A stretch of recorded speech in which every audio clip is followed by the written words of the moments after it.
it's Ethlie with some more tips from your grandma on using the internet, because you always go to your grandma for tips on using the internet, right? Well, you might if you're also a grandma and you need someone who can speak to you in your own language. So that's what I'm here for.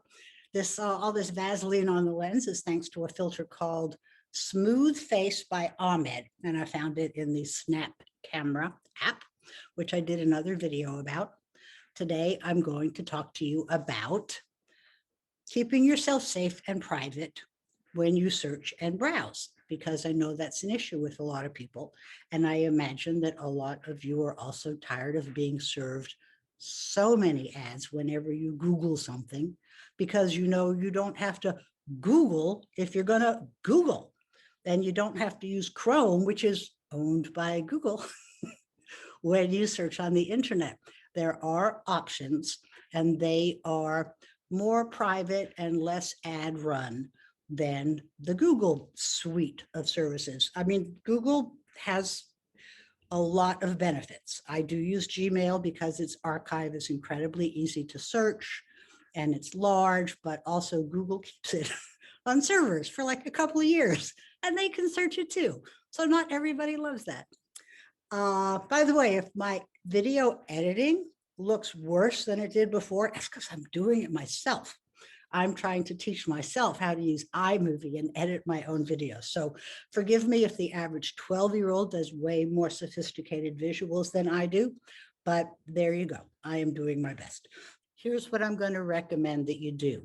I recommend that instead of Safari or Chrome or heaven forfend AOL or whatever browser you're using to cruise the internet right now, I'm going to recommend you use Firefox instead. Firefox can be downloaded just like any other piece of software. I did a little video on downloading software in case you're not comfortable with that.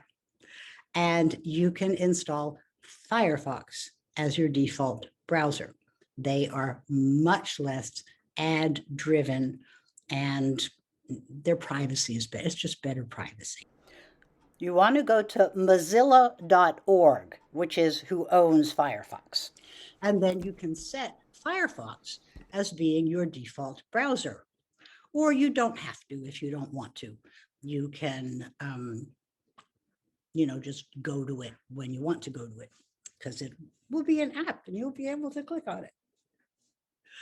Then within Firefox, or within any browser, actually, you can select which search engine you want to use. Now, you can do this easily enough just by typing Bing or Yahoo, or the one I'm going to recommend, which is DuckDuckGo. You can just type that into the search bar, or you can set your preference that that's always the search engine that will come up. See the settings?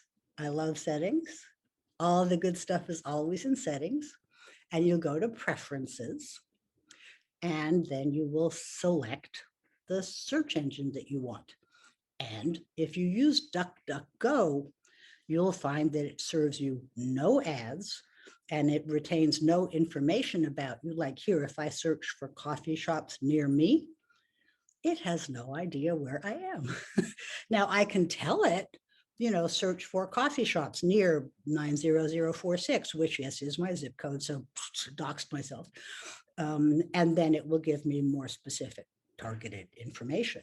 But for general information, or if I want to buy something that might be available on Amazon or eBay or locally in an actual brick and mortar store, I'm not going to get the ones that paid at the top of the search engine, which is exactly what happens when you use Google.